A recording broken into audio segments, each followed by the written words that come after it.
रमेश और जानकी पति पत्नी हैं। उनकी एक 14 साल की बेटी है जिसका नाम है राम्या। वो एक बहुत बुद्धिमान लड़की है।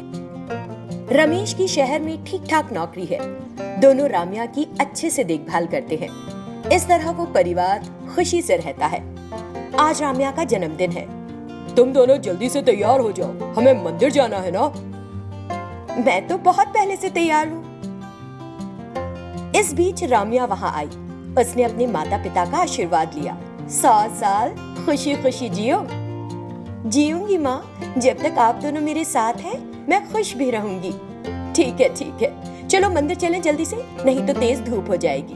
वे अपने स्कूटर पर मंदिर जाने लगे। उन्होंने मंदिर में पूजा की और वापस घर लौट रहे थे। पापा, मैं आज बहुत खुश हूँ। भगवान हम सबको हमेशा ऐसे ही साथ रखे, उसने चहकते हुए कहा। इसी बीच अचानक एक कार तेजी से आई और उनके स्कूटर को टक्कर मार दी। तीनों हवा में उछले और सड़क पर आ गिरे। कार ड्राइवर नहीं रुका। रमेश और जानकी के जोर से गिरने से पैर टूट गए। किस्मत अच्छी थी, इसीलिए राम्या को हल्की चोटें आईं। कुछ देर बाद वो उठी तो देखा कि उसके माँ बाबा दोनों बेहोश हैं। हे भगवान, ये क्या अन्याय है। मुझे किसी भी तरह अपने माँ बाबा को बचाना होगा। उसने कुछ लोगों की मदद ली और उन्हें अस्पताल ले गई। 10 दिन बीत गए। एक डॉक्टर राम्या के पास आया। राम्या, तुम्हारे माँ बाप दोनों के दोनों पैर खराब हो गए हैं। वे अब कुछ नहीं कर पाएंगे। ठीक है डॉक्टर, मैं करूंगी उनकी देखभाल।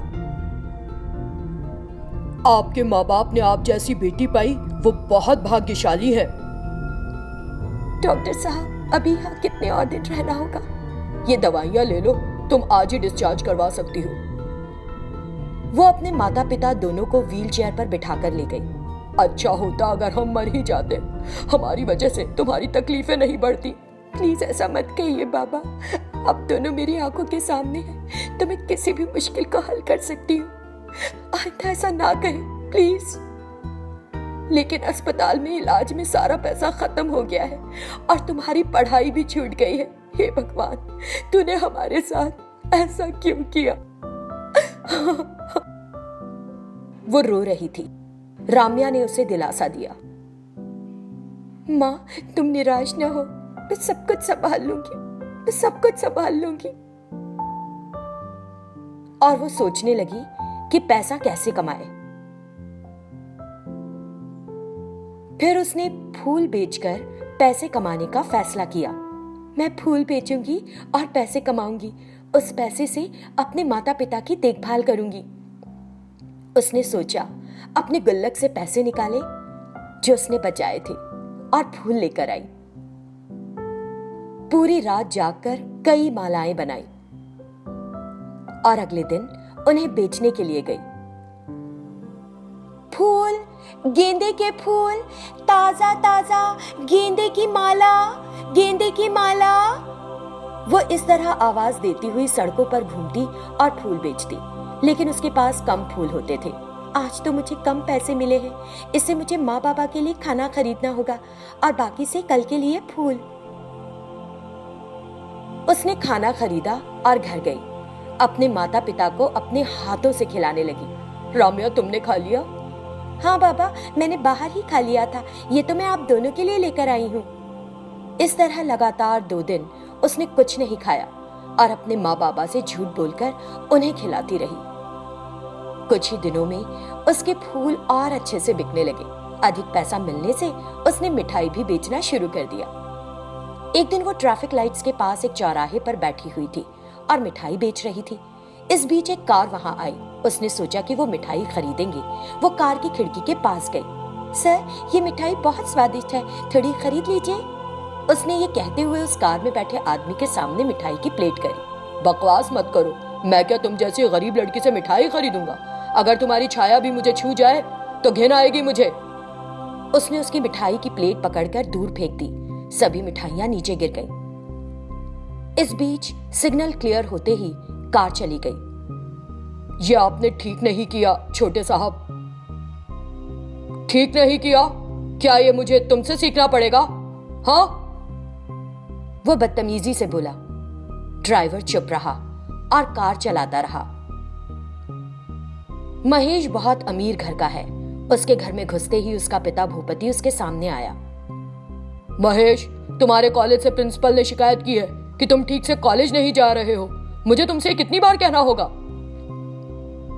उसने अपने पिता की बात अनसुनी कर दी और पैर पटकता हुआ अंदर चला गया। भूपति को बहुत गुस्सा आया। उसने ड्राइवर से कहा, देखो जरा कितना बदतमीज हो गया है ये। नया खून है साहब, समझता नहीं कि किससे कैसे व्यवहार करना चाहिए। उसने रमेश द्वारा रास्ते में उस लड़की के साथ की ज्यादती के बारे में बताया। भूपति को राम्या से सहानुभूति महसूस हुई। क्या इस बेवकूफ ने ऐसा किया? मैं उसके नुकसान की भरपाई करूंगा, मुझे ले चलो। वो भूपति को उसी जगह लेकर गया। राम्या घर जा रही थी। भूपति कार से नीचे उतरकर उसके पीछे पीछे गया। राम्या घर पहुंची, वो भी घर में गया और देखा कि रमेश और जानकी व्हीलचेयर में थे। उन्हें इस हालत में देखकर वो चौंक गया। उसे वो दुर्घटना याद आ गई जो उसकी कार से हुई थी। मुझे ठीक ठीक याद है, उस दिन मैंने इन लोगों के स्कूटर को टक्कर मारी थी। वो सोच रहा था। तभी, आपको क्या चाहिए साहब? मेरा नाम भूपति है। मैं ही तुम्हारे माता पिता के अपाहिज हो जाने की वजह हूँ। उस दिन मेरी कार नियंत्रण से बाहर हो गई थी और एक्सीडेंट हो गया। पुलिस मामले से डरकर मैंने उस दिन तुम लोगों की मदद नहीं की, लेकिन उस दिन से मेरी रात की नींद उचट गई है। मुझे खुद पर गुस्सा आता है। आज मेरे बेटे ने तुम्हारी मिठाई की प्लेट फेंक दी, इसीलिए मुझे तुम लोगों से मिलने का अवसर मिल गया। आप सभी मुझे क्षमा कर दें। मैं आपकी इस हालत की वजह हूँ, इसीलिए मैं आप सभी की सहायता करूंगा। बेटी, तुम एक जरा सी बच्ची हो, लेकिन अपने माता पिता की देखभाल करने में लगी हो। आज से तुम्हारी सारी मुश्किलें खत्म। कल से तुम स्कूल जाओ। मैं तुम्हारे लिए सभी आवश्यक चीजों का ध्यान रखूंगा। मैं वादा करता हूँ। उसने वादा किया तो उन तीनों को खुशी महसूस हुई। उसने उस परिवार की बहुत मदद की। उनकी सभी तकलीफें दूर हो गई। राम्या ने फिर से स्कूल जाकर पढ़ना शुरू कर दिया। अपने नवजात शिशु के साथ रमेश, शांति और बंदरिया अस्पताल से घर चले जाते हैं और आपस में बात करते हैं। हमारे घर महालक्ष्मी पैदा हुई है। मैं आज बहुत खुश हूँ। मैं अपने सभी दोस्तों को पार्टी दूंगा। इस दिन को कभी नहीं भूल सकता। हाँ, मैं भी बहुत खुश हूँ। ये खुशी हमें इस बंदरिया की वजह से मिली है। वो ऐसा कहती है तो रमेश, हाँ, इसने भगवान के रूप में तुम्हारी मदद की है। सुनो बंदरिया, अगर तुम्हारी कोई इच्छा है तो जरूर बताओ, मैं उसे पूरी करूंगा। वो बंदरिया से पूछता है। शांति बहन मुझे अपने परिवार के सदस्य की तरह रखती हैं। ये मेरे लिए बहुत बड़ी बात है। मैं चाहती हूँ कि ये हमेशा इसी तरह रहे। बंदरिया अपने दिल की बात कहती है। तब रमेश, बिल्कुल बिल्कुल, तुम्हें कहने की आवश्यकता ही नहीं है। तुम हमेशा हमारे परिवार की सदस्य रहोगी। आज से हम तुमको लक्ष्मी कहकर पुकारेंगे। वाह, आज से मेरा नाम लक्ष्मी है। मेरा नाम लक्ष्मी है। ये तो कितना सुंदर नाम है। वो बहुत खुश होती है। रमेश और शांति भी उस बंदरिया को खुश देखकर अच्छा महसूस करते हैं। लेकिन मुझे शंका है। क्या? वो शंका क्या है? इस बंदरिया को देखकर तुम्हारी माँ की प्रतिक्रिया क्या होगी? वो इजाजत देंगी? उसकी चिंता मत करो, मैं संभाल लूंगा। माँ अब तक नहीं आई है। उसे इस समय तक यहाँ होना चाहिए था। इसी बीच रमेश की माँ वहाँ आ जाती है। जानकी बड़े उदास चेहरे से प्रवेश करती है। रमेश उसे देखकर, माँ, आप इतनी थकी और उदास क्यों लग रही हैं? जब लड़की पैदा हुई है तो क्या मैं खुशी के आंसू बहाऊं? दुखी होने के अलावा और क्या होंगी? शांति ने सुना तो उसे बुरा लगा। रमेश भी नाराज हो गया। क्यों मम्मी, हमारे घर में महालक्ष्मी का जन्म हुआ है। तुम ऐसी बात क्यों कर रही हो? उस बच्ची को तो देखो, कितनी प्यारी है। उसने समझाने की कोशिश की, लेकिन जानकी को लड़की का होना पसंद नहीं आया। वो बच्ची को एक नजर देखती भी नहीं और अपने कमरे में चली जाती है। रमेश और शांति को बहुत बुरा लगता है। तुम्हारी मम्मी को मेरा एक बच्ची को जन्म देना पसंद नहीं आया। छोड़ो भी, इन सब बातों के बारे में सोचकर दुखी मत हो। वे दोनों अपने कमरे में चले गए। बंदरिया कुछ सोचने लगी। थोड़ी देर बाद सभी भोजन करने के लिए एकत्रित हुए। लक्ष्मी, तुम कहाँ हो? यहाँ आओ। तब बंदरिया आती है और भोजन करने के लिए बैठती है। उस बंदरिया को देखकर जानकी, क्या लड़की का होना काफी नहीं है कि अब ये बंदरिया भी पाल ली? उसके ऐसा कहने से बंदरिया को बुरा लगता है। माँ, तुम हमेशा कड़वा क्यों बोलती हो? वो तो बहुत अच्छी है।